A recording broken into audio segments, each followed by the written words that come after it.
기도하겠습니다. 하나님 아버지 감사합니다. 사랑하는 귀한 렘넌트들 선생님들에게 힘을 주시옵시고 하나님의 은혜 가운데 충만하도록 도와주옵시며 능력의 지극히 큰 것이 우리에게 있지 아니하고 오직 그리스도께 있음이 확인되고 전달될 만큼 증거 없는 시간이 되게 하여 주시옵소서.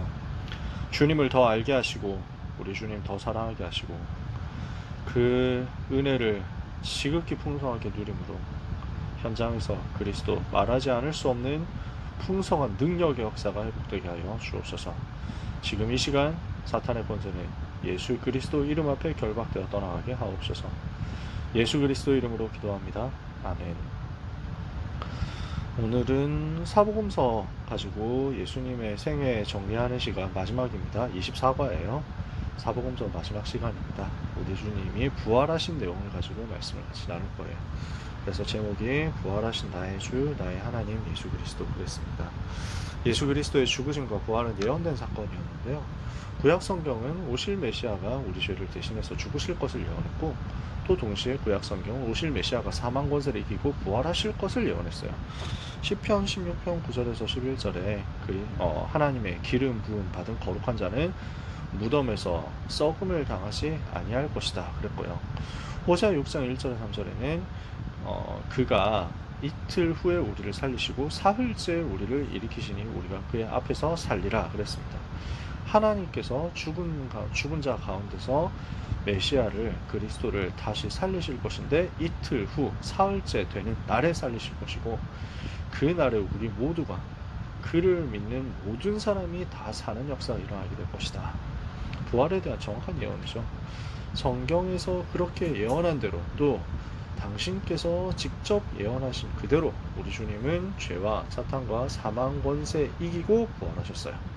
고린도전서 15장 3절 4절에 내가 받은 것을 먼저 너희에게 전하였느니 이는 그리스도께서 성경대로 우리 죄를 위하여 죽으시고 성경대로 다시 살아나셨다 함과 같으니라. 예수님은 성경대로 죽으시고 성경대로 다시 살아나셨습니다.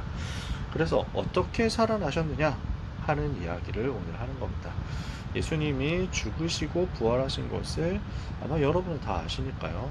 그래서 어떤 과정으로 부활하셨는지, 그 부활하신 다음에 어떻게 제자들에게 보이셨는지 이 부분을 성경을 가지고 확인하면 되겠습니다. 첫 번째, 안식 후 첫날에 예수님은 사망을 이기시고 다시 살아나셨죠. 6월절 곧 무교절에 죽으신 주님은 아리마대 요셉과 니고데모에 의해서 장사되셨어요. 우리가 고난주간 타임라인 쭉 몇 번 이야기했죠, 그렇죠? 그래서 주일날 예루살렘에 입성하셨고요. 종려주일이죠. 그리고 월요일날 성전을 정결케 하셨고요.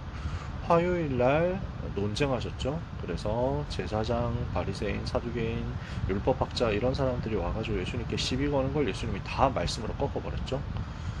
그래서 이 사람들이 물러가고 나니까 백성들에게 이제 복은 놓치고 다른 것 하기 때문에 어떤 심판이 오게 될 것이다 하는 것을 말씀하셨고요.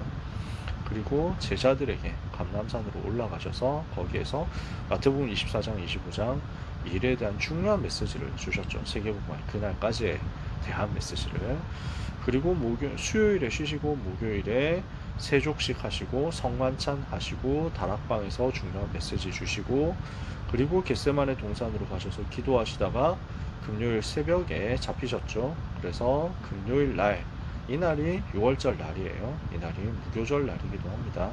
이날에 그래서 대제사장에게 사형 선고 받으시고 빌라도의 법정에서 사형 판결 받으시고 오전에 십자가에 못 박히시고 오후에 십자가에서 죽으셨죠. 이 날이 6월절 날인데 6월절이면 이스라엘 백성이 양의 피를 바른 그 날이죠. 그날 밤에 죽음의 천사가 이 집을 넘어가잖아요. 양의 피를 바른 집을 다 넘어가죠. 그래서 6월 지나쳤다 넘어갔다 라는 말이죠. 그래서 패스오버라고 하잖아요. 6월절이고 그리고 이렇게 하니까 파라오가 항복하죠. 다 데리고 나가라, 빨리 나가라. 그래서 바로 출발합니다. 그래서 그때 출발할 때 6월절 날 온 가족이 다 모였어요. 집집마다 모든 가족들이 깨어 있으면서 기다렸어요. 출애굽 명령 나올 때까지 곧 나올 거니까. 그래서 옷을 다 입고 지팡이를 지고 짐을 다 싸놓고 양의 피 바르고 그 안에서 기다리면서 뭘 했냐면 무교병을 먹고 양고기를 먹고 쓴 나물을 먹었거든요. 무교병이라는 것은 누룩을 넣지 않은 빵이니까 부풀어 오르지 않은 빵이에요. 그럼 맛이 없죠. 왜 그랬겠습니까? 급히 나가야 되기 때문에. 출발 명령 떨어지면 바로 출발해야 되거든요. 그래서 모세가 메시지를 미리 했고, 언제가 그 나갈 때다, 언제가 출발할 때다, 이걸 기다리고 있는 상태이기 때문에 급하게 가야 되기 때문에 너 빵이 부풀어 오르는 시간을 기다릴 수가 없는 거죠. 그래서 무교병을 먹었는데, 요 무교병은 또 맛이 없잖아요. 그래서 고난을 상징하기도 합니다. 그래서 예수님께서 누룩 없는 떡이 되사, 이런 구절도 있어요. 성경에 보면 우리의 누룩 없는 떡이 되사. 그래서 예수님께서 곧 무교병의 주인공 되시기도 하시고요. 그리고 예수님께서 우리를 대신해서 고난당하신 것을 상징하기도 해요. 쓴 나물도 마찬가지예요. 나물이 쓰잖아요. 왜 쓴 나물 먹었을까요? 애굽에서 고난 당했던 것을 기억해라 라는 의미였는데, 또 무엇을 의미합니까? 우리 주님이 고난 당하신 것을 동시에 의미하죠. 그리고 양고기를 먹었어요. 양을 잡았으니까요. 근데 그것도 마찬가지, 우리의 희생 제물이 되신 어린 양 예수 그리스도. 그래서 그 그리스도를 어떻게 합니까? 내 마음속에 모시는 겁니다. 이걸 두고 예수님이 표현하시잖아요. 내 살을 먹고 내 피를 마시는 자는 영생하리라. 내 살은 참된 양식이요 내 피는 참된 음료로다. 요한복음에서 이렇게 말씀하셨잖아요.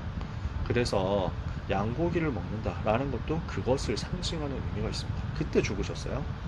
그리고 무덤 속으로 들어가셨는데 아리마대 사람 요셉입니다. 이 사람은 굉장한 부자였어요. 니고데모 사내들인 회원이죠. 국회의원이란 말이에요. 이 사람들이 장례를 지냈는데 아리마대 요셉이 자기를 위해서 만들어 놓은 무덤이 있었어요. 미리 만들어 놓은 그 무덤에 예수님을 모셨어요. 그래서 이사야 53장에 보면 그가 죄가 없는데 죄인과 같이 죽었고 그리고 부자의 무덤에 장사되었도다 하는 그 성경 구절이 그대로 성취되었어요. 그리고 나서 금요일이잖아요. 하루 지나서 토요일 안식일 날 무덤에 계셨고, 그리고 안식일 지난 다음 날인 초실절 주일 새벽에 예수님이 다시 살아나셨어요. 일요일 새벽이에요. 이 날이 초실절이라는 명절입니다. 6월절 명절 기간이 일주일 정도 진행이 되는데, 그 초실절 날은 어떤 날이냐? 6월절 지난 다음 날입니다. 6월절 지나고 나서 다음 날이 안식일이고, 그 안식일 다음 날에 초실절인데, 제사장이 들판에 가서 곡식 농사 지은 거, 그 첫 싹이 튼 것을 잘라서 하나님께 드립니다. 제사 지내요. 그래서 초실, 첫 열매를 제사 지내는 날인데, 완벽하죠. 하나님이 이렇게 준비하신 거예요. 우리 주님이 부활의 첫 열매로서 다시 살아나셨어요. 잠자는 자들의 첫 열매가 되셨도다. 고린도전서 15장 20절에 말씀하죠. 그게 초실절이에요. 천사들이 와서 돌문을 열었고 주님이 부활하셔서 그 무덤이 빈 무덤이 되어버렸어요. 왜 그렇습니까? 죽음이 그를 가두어놓을 수 없었기 때문입니다. 이게 얼마나 감격적이고 놀라운 사건입니까? 우리 주님이 다시 살아나셨습니다. 사망은 그를 잡아놓을 수가 없었습니다. 사도행전 2장 24절에 베드로가 설교합니다. 하나님께서 그를 사망의 고통에서 풀어 살리셨으니 이는 그가 사망에 매여 있을 수 없었습니다. 죽음이 감히 우리 주님을 묶어 놓을 수가 없었습니다. 무덤이 주님을 감히 가두어 놓을 수 없었습니다. 주님은 부활하셨고 무덤은 비었습니다. 이 사실에 대한 많은 증인들이 있습니다. 제일 먼저 누가 확인했습니까? 일단 부활하신 주님을 만나지 못했는데, 이 부활의 사건을 지금 체험한, 제일 먼저 보고 무덤이 비었다는 것을 확인한 사람들이 나왔죠. 막달라 마리아와 야고보의 어머니 마리아와, 그래서 요한나라고도 하고요, 살로메, 이 세 여자가 예수님의 시체 기름 바르러 갔거든요. 근데 무덤이 비어 있는 거예요. 이게 어떻게 된 일이냐 해가지고 마가다락방으로 달려와서 제자들에게 보고합니다. 무덤이 비었습니다. 누가 우리 주님 시체 훔쳐갔나 봐요. 이렇거든요. 부활하셨다는 것은 아직까지도 믿지 못했거든요. 그래서 베드로와 요한이 급히 달려가 보니까 진짜 무덤이 비어 있거든요. 아니 이게 도대체 무슨 일이냐 싶죠. 그러는 가운데 막달라 마리아는 아직까지도 예수님이 부활하셨을 거라고는 꿈에도 생각을 못하고 시체를, 예수님의 시체 도난당한 것을 어떻게든 찾으려고 이렇게 돌아다니는 겁니다. 마리아는 무덤 밖에 서서 울면서 무덤 안을 이렇게 쳐다보는데, 그래서 흰옷 입은 두 천사가 이제 알려주는 거예요. 여자야 어찌하여 우느냐. 그러니까 내 주님을 옮겨다가 어디 두었는지 모릅니다. 이렇게 하고 뒤로 돌이켜 보니까 예수님이 서 계셨어요. 근데 예수님이신 줄 몰랐어요. 부활하신 예수님은 부활체가 되셨어요. 영광스러운 몸을 입으셨기 때문에. 그래서 너무 영광스러운 모습이시고, 그리고 나타나셨다 사라지셨다 시공간 초월하시거든요. 우리도 다 그렇게 될 건데요. 그러니까 마리아가 일단 잘 못 알아본 거예요. 그래서 예수님이 얘기하시죠. 여자여 어찌하여 울며 누구를 찾느냐. 마리아는 동산직인 줄 알았어요. 혹시 당신이 옮겼거든 어디 두었는지 알려주십시오 시체를. 그럼 내가 가져갈게요. 예수님이 마리아야 그러시거든요. 그럼 자기 이름을 알잖아요. 그러니까 드디어 깨달은 겁니다. 라보니요, 선생님 하는 말이죠. 나를 붙들지 마라. 내가 아직 아버지께로 올라가지 않아야 했다. 가서 내가 너희의 아버지 내 하나님 곧 너희 하나님께로 올라간다고 얘기해라. 그래서 막달라 마리아가 가가지고 제자들에게 내가 주님 만났다 하면서 막 이렇게 보고를 한 겁니다. 근데도 아직까지 사실 잘 믿어지지 않은 거죠. 그날 오후쯤이겠죠. 엠마우라는 마을로 제자들 두 사람이 내려가고 있었습니다. 예루살렘에서 지금 가고 있는데 굉장히 슬픈 날이었어요. 예루살렘에서 25리쯤 되네요. 25리니까 1, 2가 400m면은 얼마예요? 한 10km 되나? 그러면? 네. 그 정도 되는 거리의 마을인데, 그래서 여기로 가면서 이제 이 두 명의 제자가 서로 막 얘기를 하는 겁니다. 근데 주님이 거기 가까이 가서 나타나신 거예요. 그래서 어디로 갑니까? 하고 엠마오로 간다고. 무슨 얘기 하느냐 하니까 두 사람이 슬프게 막 얘기를 하는 겁니다. 두 사람이 누구냐? 한 명은 이름이 글로바고 한 명은 이름이 안 나와 있습니다. 아마 70인 제자였겠죠. 12제자 중에 하나가 아니니까. 이 글로바라는 사람이 대답합니다. 예루살렘에서 온 것 같은데 예루살렘에서 일어난 일 모릅니까? 나사렛 예수 일인데 하나님과 모든 백성 앞에서 말과 일에 능하신 선지자인데, 아니 저 제사장과 관리들이 사형 판결을 넘겨줘가지고 십자가 못 박았다. 나는 우리는 이분이 이스라엘을 구원할 자라고 생각했는데 어떻게 이런 일이 있을 수 있냐. 그리고 이게 사흘째 됐는데 어떤 여자들이 그 무덤 갔다가 시체 못 보고 살아나셨다고 얘기를 하는데 그게 가능하겠냐 이렇게 얘기를 하는 거죠. 그러니까 예수님이 말씀하시는 거예요. 미련하고 선지자들이 말한 모든 것을 마음에 더디 믿는 자들아, 그리스도가 이렇게 고난 받고 자기의 영광 들어가야 될 것 아니냐. 그러면서 모세와 선지자들 글로 시작해서 성경에 쓴 그리스도에 대한 것을 자세히 설명을 해주시는 거예요. 엠마오 마을로 가까이 가면서 보니까 예수님이 더 가려고 하시는 것 같죠. 그래서 우리와 같이 머무르시죠 하면서 여관으로 같이 가시죠. 날이 이미 저물어 가는데요. 여기서 쉬죠. 이렇게 해서 들어가서 저녁 먹으려고 음식 잡수실 때 떡을 가지시고 축복하시면서 기도하시면서 주시니까 비로소 알아본 거예요. 주님이시구나 하고 알아본 거죠. 그러니까 주님이 이미 보이지 않으세요? 길에서 우리에게 말씀하시고 우리에게 성경을 풀어주셨는데 우리가 마음이 뜨겁지 않았냐. 그때로 그냥 다 정리해가지고 다시 예루살렘으로 돌아갑니다. 그러니까 11제자와 그들과 함께한 자들이 다 모여있어요. 그러면서 그때 제자들이 와가지고 막 포럼을 하니까 이 두 사람은 또 포럼을 하니까 이게 맞냐 하고 있는데 예수님이 그 말을 할 때 나타나신 거예요. 그래서 지금 이게 2번에 2번이잖아요. 마가다락방에 모인 제자들에게 나타나셨어요. 그래서 자기가 부활하셨다는 것을 보여주시죠. 그래서 그때 나온 얘기가 요한복음 20장이잖아요. 뭐라고 합니까? 예수님께서 너희에게 평강이 있을지어다. 안식 후 첫날 저녁 때, 부활하신 그날 저녁 때예요.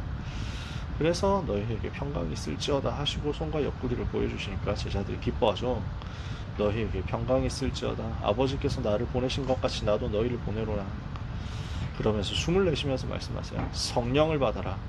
너희가 누구의 죄든지 사하면 사해질 것이요 누구의 죄든지 그대로 두면 그대로 있으리라. 그러니까 제자들이 큰 힘을 얻고 은혜를 받고 위로를 받죠.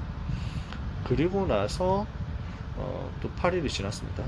그때 처음 부활하신 그날 나타나셨을 때 하필 도마가 없었어요. 도마 12제자 중에 도마가.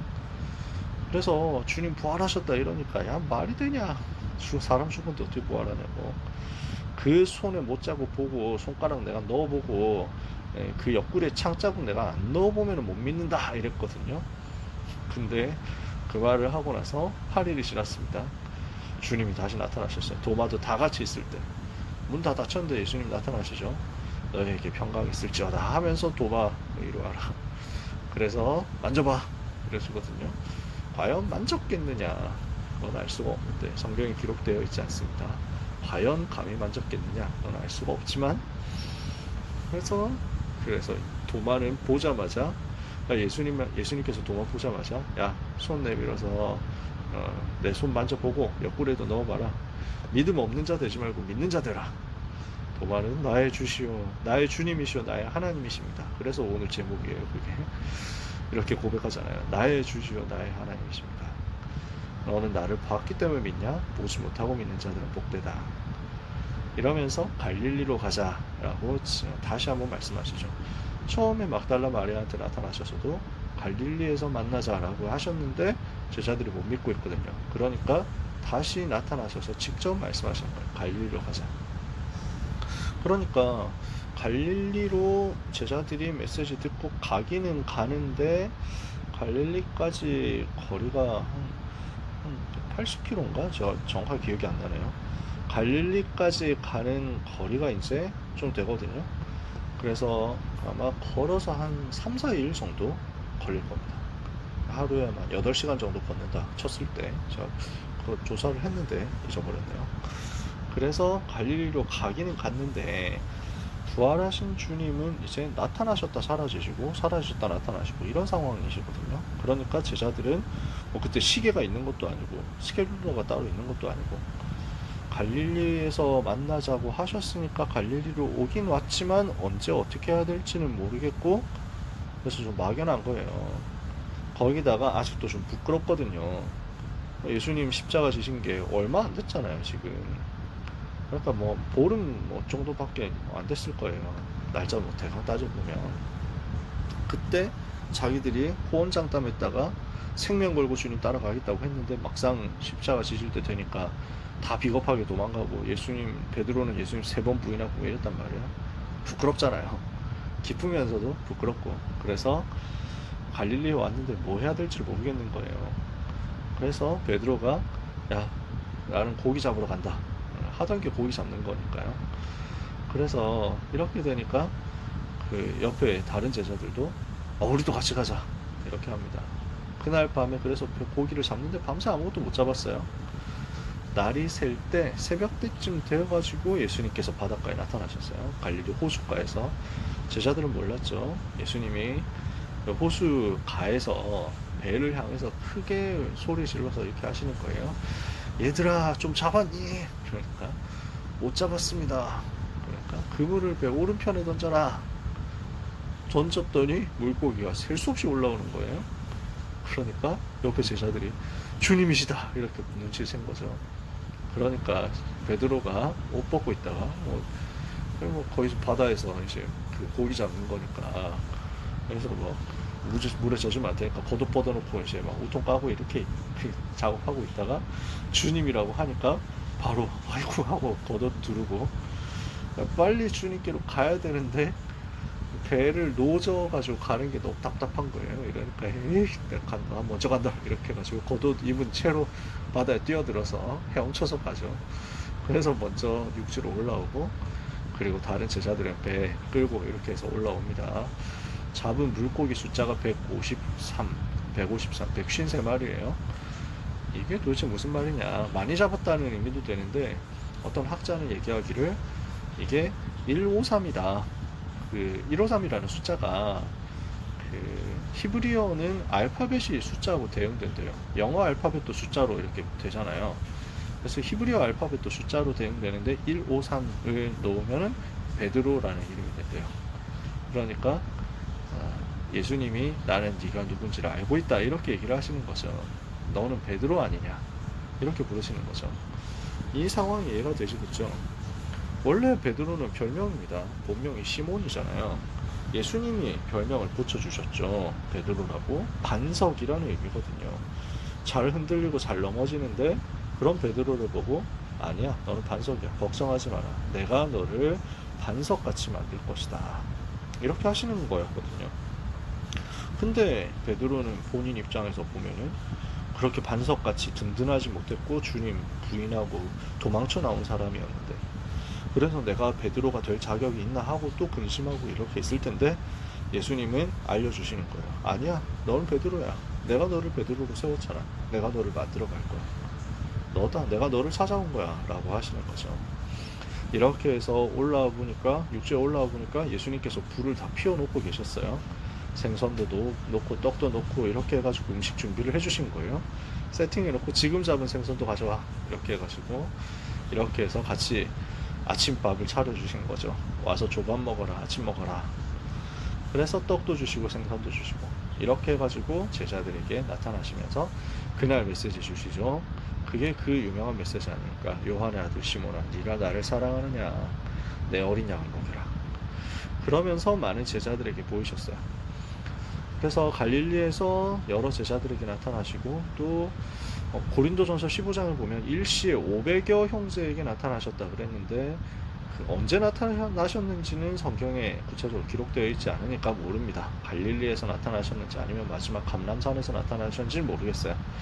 확실한 건 이제 500여 형제에게 나타나신 적도 있었다라는 것이고 그리고 마지막에 베다니 마을 앞까지 가셔서 거기에서 메시지를 주시고 승천하셨어요. 베다니는 예루살렘에서 동쪽으로 조금 가면 있는 마을이고요. 걸어서 뭐 한 30분, 1시간 이 정도 걸어가면 되는 가까운 마을이에요. 그래서 예루살렘 나가서 성 바로 바깥에 산이 있는데 그 산이 감람산이고 예루살렘 있고 예루살렘 나가면은 동편에 기드론이라는 시내가 있고 그 시내가를 건너면은 야트막한 언덕 같은 산이 있는데 그 산이 감람산이에요. 그 감람산 넘어가서 쭉 걸어가면 베다니 마을인데 감람산에서 베다니 마을로 내려가는 아마 그 중턱쯤 베다니 마을 앞까지 가셔서 거기서 승천하셨다고 했으니까요. 거기에서 마지막에 메시지를 주시고 승천하셨어요. 그래서 누가복음 24장 50절에 그들을 데리고 베다니 앞까지 나가서 손을 들어 그들에게 축복하시고 그들을 떠나 하늘로 올려주시고 제자들은 예수님께 경배하고 예루살렘에 돌아와서 성전에서 하나님을 찬송했다. 이렇게 되었습니다. 이렇게 주님이 부활하셨죠. 우리는 부활하신 주님이 주신 메시지를 붙잡아야 되겠습니다. 예수님은 제자들에게 주님이 부활하셨다는 것과 이것을 증거하는 것이 성경의 약속이라는 사실을 알게 하셨어요. 제자들에게 나타나셔서 하신 말씀이에요. 그들의 마음을 열어 성경을 깨닫게 하시고 이같이 그리스도가 고난받고 제3일에 죽은 자 가운데서 살아날 것과 그의 이름으로 죄사함을 받게 하는 회개가 예루살렘에서 시작해서 모든 족속에게 전파될 것이 기록되었으니 너희는 이 모든 일의 증인이라. 예수님이 부활하실 것과 그 부활의 복음을 증거하는 것이 땅끝까지 증거하는 것이 성경에 기록된 그 약속이다. 그게 구약 성경이다. 여러분 여기서 그래서 우리가 알 수 있는 게요. 구약 성경 주제도 복음과 전도라는 말이에요. 전도에 대해서 구약 성경이 이미 다 예언되어 있다는 거죠. 복음과 전도가 성경 전부라는 것을 여기서도 알 수 있어요. 그러면서 우리 주님이 무엇을 명령하십니까? 모든 민족에게 가서 복음 전하고 제자 삼고 살려라. 만민에게 가서 복음 전하고 병든 자 치유하고 살려라. 어린 양을 먹여라. 그래서 여기서 나오는 메시지가 237 치유 서밋이잖아요. 이 약속을 붙잡고 이 약속을 우리 주님이 주셨죠. 그러면서 이 일을 위해서 하나님께서 주시기로 약속하신 성령을 받으라 말씀하신 겁니다. 요한복음 20장 22절 23절 성령을 받아라. 누가복음 24장 49절에 내 아버지께서 약속하신 것을 내가 너희에게 보낼 것인데 위로부터 능력으로 입혀질 때까지 너희는 이 성에 머물러라. 우리 주님은 이것을 말씀하시는 거예요. 그래서 오늘 예수님이 부활을 어떻게 하셨느냐 그 과정과 스토리, 타임라인들을 찾아봤고요. 그리고 그 부활하신 주님이 어떤 메시지 주셨느냐 하는 것을 우리가 다 알고 있지만 간단하게 정리했습니다. 우리는 뭘 해야 되겠습니까? 예수 그리스도 부활 속에서 영원한 영광과 소망과 승리 날마다 찾아내야 되겠습니다. 우리 주님이 부활하신 것은 예수님이 그리스도시고 살아계신 하나님의 아들이신 것이 맞다는 사실에 대한 분명한 증거였어요. 그래서 사도행전 17장에 바울이 회당에 들어가서 새 안식일 동안 성경을 가지고 강론하며 뜻을 풀어 그리스도가 해를 받고 죽은 자 가운데서 다시 살아나야 될 것을 증명하고 이야기하죠. 내가 너희에게 전하는 이 예수가 곧 그리스도라. 죽으시고 부활하신 것이 성경대로이기 때문에 그분이 그리스도 맞다라는 거예요. 이렇게 정확하게 증거한 거죠. 우리 주님은 부활하심으로써 완전히 승리하시고 영원한 영광을 얻으셨어요. 그래서 베드로가 이 사실에 대해서 간증한 거예요. 사망이 그를 메어 있을 수 없었다. 그분은 성경대로 죽으시고 성경대로 부활하셨다. 그러므로 그분이 그리스도다. 이스라엘 온 집은 정령할지니 너희가 십자가에 못 박은 예수를 하나님이 주와 그리스도가 되게 하신 것이다. 빌립보서 2장 5절에 11절에 바울은 그래서 이 부분을 간증하는 거죠. 근본 하나님의 본체이신 예수 그리스도께서 하나님과 동등됨을 취할 것을 여기지 아니하시고 자기 몸을 비우고 자기 형체를 비우고 종의 형체를 가지사 사람의 모양으로 나타나시고 죽기까지 복종하셨으니 곧 십자가에 죽으심이라. 이러므로 하나님이 그를 지극히 높여 모든 이름 위에 뛰어난 이름을 주사 하늘에 있는 자 땅에 있는 자 땅 아래 있는 모든 자들로 모든 무릎을 예수의 이름 앞에 꿇게 하시고 모든 입으로 예수 그리스도를 주라 시인하여 하나님 아버지께 영광을 돌리게 하신 것이다. 그래서 우리 주님은 부활하심으로써 승리하시고 영원한 영광을 얻으셨어요. 우리는 그 부활이 나에게 최고의 감사가 되고 최고의 감격이 되고 최고의 기쁨이 되도록 오늘 같이 언약을 붙잡았으면 좋겠습니다. 영원한 생명과 영원한 삶에 대한 소망을 우리가 예수님의 부활을 통해서 누릴 수 있거든요. 고린도전서 15장은 부활장이라고 합니다. 거기서 바울은 감격 속에서 이렇게 외칩니다. 이 나팔 소리가 날 때 죽은 자들이 썩지 않을 것으로 다시 살아나고 우리도 변화될 것인데 이 썩을 것이 반드시 썩지 않을 것을 입겠고 이 죽을 것이 죽지 않을 것을 입을 것이다. 이 그때는 사망을 삼키고 이기리라고 기록된 말씀이 성취될 것이다 하면서요. 저는 이 구절들 되게 좋아하거든요. 사망아 너의 승리가 어디 있느냐. 사망아 네가 쏘는 것이 어디 있느냐. 당당하게 이렇게 얘기하는 거예요. 사망이 쏘는 것은 죄요. 죄의 권능은 율법인데 근데 그 죄와 죄의 권능을 주는 그 율법의 모든 요구를 그리스도께서 십자가에서 끝내셨다는 거예요. 그리고 다시 살아나셨습니다. 우리 주 예수 그리스도로 말미암아 우리에게 승리를 주시는 하나님께 감사하노니 그러므로 내 사랑하는 형제들아 견실함에 흔들리지 말고 항상 주의 일에 더욱 힘쓰는 자들이 되라. 이는 너희 수고가 주 안에서 하나도 결코 헛되지 않은 줄을 알미라. 그래서 이것을 날마다 누리는 것입니다. 저는 부활 생각하면 날마다 기뻐요. 원수를 다 이기고 무덤에서 살아나셨네. 어둠을 이기시고 나와서 성도와 함께 길이 다스리시네. 사셨네 예수 다시 사셨네. 이런 고백들이요. 할 때마다 너무 벅차서 저는 진짜 눈물 나더라고요. 여러분에게도 그렇게 그 이상으로 누려지고 기쁨 속에서 감격 속에서 부활이 날마다 체험되게 되시기를 예수님 이름으로 축복합니다. 기도하겠습니다. 하나님의 은혜를 감사합니다. 오직 복음으로 오직 그리스도의 십자가로 그리고 그의 부활로 우리가 생명 얻고 하나님 자녀 되었고 영원한 승리와 영원한 영광 누리게 된 것을 감사합니다. 가는 곳마다 예수님이 그리스도 되시며 그분이 죽으시고 다시 사심으로 모든 문제 해결하셨음을 증거하는 전도자 삶을 살게 하여 주시옵소서. 사망의 권세, 모든 원수, 대적, 마귀의 권세를 완전히 멸하신 예수 그리스도 이름의 권세로 이번 한 주간도 충만케 하여 주옵소서. 예수 그리스도 이름으로 기도합니다. 아멘.